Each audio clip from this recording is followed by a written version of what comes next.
I used to think my family was solid. Nothing special, but safe. My mom, my dad, me. We weren't religious, but we were close in that quiet way where no one says much, but the silence feels comfortable. Then I turned 11, and everything cracked open. It started small.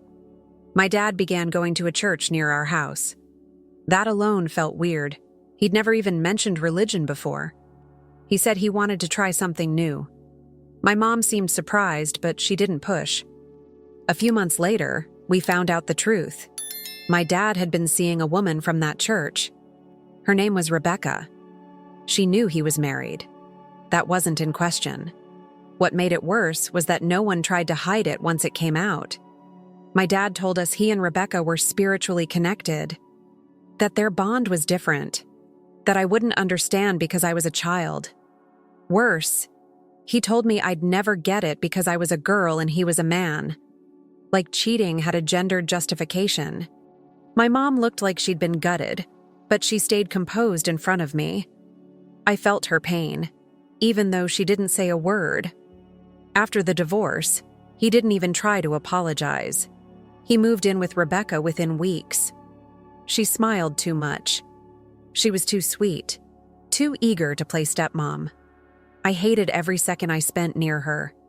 She'd offer me cookies and talk about how much she loved having a daughter. I gave her nothing, not even a fake smile. My mom never said a bad word about him in front of me, but she didn't have to. I saw everything. Every time she forced herself to act normal. Every time she wiped her eyes when she thought I wasn't looking. I kept thinking maybe it would all go back to how it was, that my dad would wake up and realize what he'd done. But that day never came. After the divorce, I started living full-time with my mom. Things were quieter, but heavy. My dad got weekends, which I began to dread more than anything else. Every visit meant seeing Rebecca. She was always trying, asking questions about school, trying to braid my hair, leaving little notes in my backpack like I was 8 years old. I shut down completely. The more she smiled, the colder I became. She'd known. She knew he was married. She knew he had a daughter. None of that stopped her. And now she wanted to play happy family? I wasn't going to make it easy for her. I didn't throw tantrums. I didn't scream. I just ignored her existence. And when that didn't work, I gave her short, cutting answers. She'd ask if I wanted to bake cookies, and I'd say I wasn't 5. She'd ask if I wanted to come with them to church, and I'd say I didn't believe in fairy tales. My dad didn't like it, but he wasn't great at parenting to begin with. His way of dealing was pretending nothing was wrong. Like if he acted like everything was fine, I'd magically fall into line. At one point, he told me I had to respect Rebecca because she was an important part of his life now. I said she could be important to him without being anything to me. There were moments when I caught Rebecca looking at me like she was confused, like she couldn't understand why I didn't love her just for trying. But trying doesn't erase what she helped destroy. She wanted to skip the hard part, like she could just step into a role that was never hers and I'd accept it. Every time I went back to my mom's house, I felt like I could breathe again. Even when she was sad, she was still her. Still real. I didn't have to pretend there. I could just exist, without being a prop in someone else's fantasy of redemption. When I was 13, my mom got sick. It started with fatigue, then more serious symptoms. By the time the doctors gave us a name, it was already too late for much of anything. Watching her fade like that, so fast, so suddenly, it didn't feel real. It still doesn't sometimes. I stayed by her side as much as I could. I barely went to school. I barely ate. Everything shrank to just her and me in that quiet house. My dad tried to get involved. He'd show up with Rebecca, acting concerned, but it felt performative, like they were just checking off a box. I remember her trying to hug me once at the hospital. I stepped away before she could touch me. Then the custody conversation started. My dad wanted me to move in with him before my mom had even passed. He said it was for stability. Said he was preparing for the future. I told him I didn't want to live with him. I told him I wanted to stay with my grandpa, my mom's dad, someone who actually felt like family. But my dad said no. He said he was my only living parent and that I needed to be with him. After my mom passed, I didn't feel anything. Not at first. It was like the world had muted itself. No sound, no color, just a slow-motion blur. And in the middle of it, my dad was already packing up my things and moving me into their house. Not asking, just doing. I remember sitting in the back seat, watching my old house disappear in the rearview mirror and thinking this can't be how it ends. I wasn't ready to grieve, and I definitely wasn't ready to be stuffed into someone else's life like a spare part. Living with them didn't feel like healing. It felt like punishment.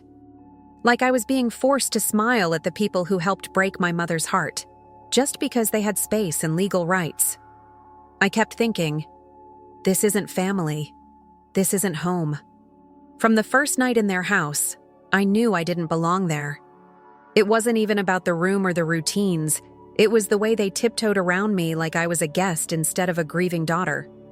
Rebecca tried to act maternal, like she could step into that role without invitation. She left a photo frame on my dresser with a picture of the three of us, digitally edited to look like a family. I flipped it face down and never touched it again. Then she got pregnant. My dad told me the news like it was supposed to fix everything. He said it would be good for all of us, that the baby would bring us together. I didn't even respond. I stared at him until he walked away. Later that night, he came into my room and told me I had to be there for my sibling, that we were going to need each other someday when all the adults were gone. I asked him straight out if he really thought I cared about that baby. He said he knew I did, because I'd always loved kids. I told him he was wrong. From then on, every conversation turned into some kind of guilt trip. He talked about how Rebecca had struggled to get pregnant before, how this was a blessing. I said nothing. Rebecca would float ideas about baby names or ask my opinion on nursery colors. I'd walk away mid-sentence. The more they pushed, the more I shut down. They didn't want honesty. They wanted performance. They wanted me to smile, to play the role of excited big sister, to sit through their little family-building moments like none of this was built on betrayal. One night, I asked my dad if he thought my mom would be proud of him. He didn't answer. He just told me I needed to move forward. But how do you move forward when you're surrounded by people pretending the past doesn't matter? I felt like I was drowning in someone else's fantasy, one where I was nothing more than an accessory to their new life. Rebecca didn't give up. That was the thing about her. She kept trying, no matter how clearly I showed her I wanted nothing to do with her. She invited me to go shopping for baby clothes. She bought me a big sister necklace. She even suggested we do a spa day together, just us girls, before the baby arrived. I declined every single time. At school, I kept to myself. At home, I stayed in my room. My dad thought therapy would help, so he signed me up with someone from their church. Every session felt like an ambush, like the goal wasn't to help me process grief, but to guide me toward accepting Rebecca and the baby. I said just enough to avoid being labeled difficult, but I wasn't opening up to anyone who saw me as a problem to solve. At one point, Rebecca sat me down with this gentle, practiced tone. She said she understood I was hurting, that she wasn't trying to replace my mom, that she just wanted to be part of my life. I didn't say anything. I just waited for her to finish and then went back to my room. She started crying more often after that. My dad noticed. He started accusing me of being cold. Said I was making things harder than they needed to be. I told him I wasn't being cold. I was being honest. I didn't want this family. I didn't ask for it. And I wasn't going to fake it just to make them feel better. The more they tried to pull me in, the more I pulled away. It was like they couldn't accept that I wasn't a puzzle piece that fit their picture. I wasn't broken. I wasn't confused. I was angry. I was grieving. And I didn't need anyone, especially not them, telling me how I was supposed to feel. They saw my silence as rebellion. But it wasn't silence. It was rejection of their story, their expectations, and the version of reality they were trying to force me into. It happened about a month before the baby was due. Rebecca had been pushing harder than ever, inviting me to look at ultrasound pictures, asking if I wanted to help plan a baby shower. I ignored all of it. Then one afternoon, she asked me to sit down with her in the living room, just the two of us. She looked nervous. Her hands kept fidgeting with a folded blanket in her lap. She said she wanted to talk, really talk. Said she knew things hadn't been easy between us. That she could feel how much I hated being there, and she wasn't blind to my anger. She said being pregnant was something she'd thought might never happen. That she'd been married before and her ex had left partly because of her struggles to conceive. That this baby felt like a miracle, especially since her pregnancy hadn't been easy. Something about her age and health risks. Her voice cracked when she said she just wanted peace in the house, a little kindness, something good to come out of everything. I didn't speak for a while. I just watched her, this woman trying so hard to be vulnerable. And then it all came out. I told her I didn't care about her pregnancy. I didn't care if she was happy or healthy. I didn't care about her baby. I said she was the reason I had to watch my mom die alone, that she played a part in everything falling apart and then wanted to paint herself as a victim. I told her I hated living in that house, hated seeing her face every day, hated how she smiled like any of this was normal. Her expression didn't change at first, but slowly, she stopped looking at me. She just stared at the floor, breathing hard. I said I didn't want to be part of her family, that I didn't forgive either of them, and that pretending wouldn't change anything. I said all of it, all the words I'd held in. When I finally stood up and walked away, she was still sitting there, silent. That was the last real conversation we ever had. When my dad came home that evening, Rebecca was still in the same spot on the couch. Her eyes were red, and she looked like she hadn't moved in hours. I didn't come out of my room, but I heard everything. The whispered questions, the quiet crying, the way his voice got sharp, then quiet again. An hour later, he came into my room. He didn't yell. He didn't ask what happened. He just looked tired, like something in him had snapped. He told me to pack a bag. Said if I was going to keep acting like this, I didn't need to be there. I asked if he was serious. He said he was calling Grandpa. I didn't argue. I didn't cry. I grabbed the things that mattered, some clothes, my journal, a couple photos of my mom, and sat on the edge of the bed until Grandpa arrived. It was close to midnight when I left. No one said goodbye. No one asked me to stay. In the car, Grandpa didn't ask questions. He just said, "You're safe now." I nodded. And for the first time in years, I let myself breathe. Not the shallow, tight breaths I'd gotten used to, but real, full ones. Like I had space again. The next morning, I woke up in his house and felt something I hadn't felt in a long time. Relief. The quiet was calm, not tense. The furniture was familiar. The air didn't feel thick with expectation. I didn't regret anything I'd said. Not even a little. It hadn't been polite. It hadn't been gentle. But it had been honest. And for the first time, my honesty had actually changed something. It got me out. There was no big scene after that. No dramatic fallout. My dad didn't try to stop the move. He signed what he needed to sign. I think a part of him was relieved too. Relieved to stop forcing something that was never going to work. But I didn't care about his relief. I cared that I was finally gone. Living with Grandpa felt like stepping out of a storm. His house smelled like old books and coffee. The walls were lined with framed memories, photos of my mom as a kid, pictures of me as a toddler, pieces of a life that felt real, not forced. He didn't ask me to smile. He didn't push me to talk. He just gave me space. He found me a new therapist, someone completely outside my dad's world.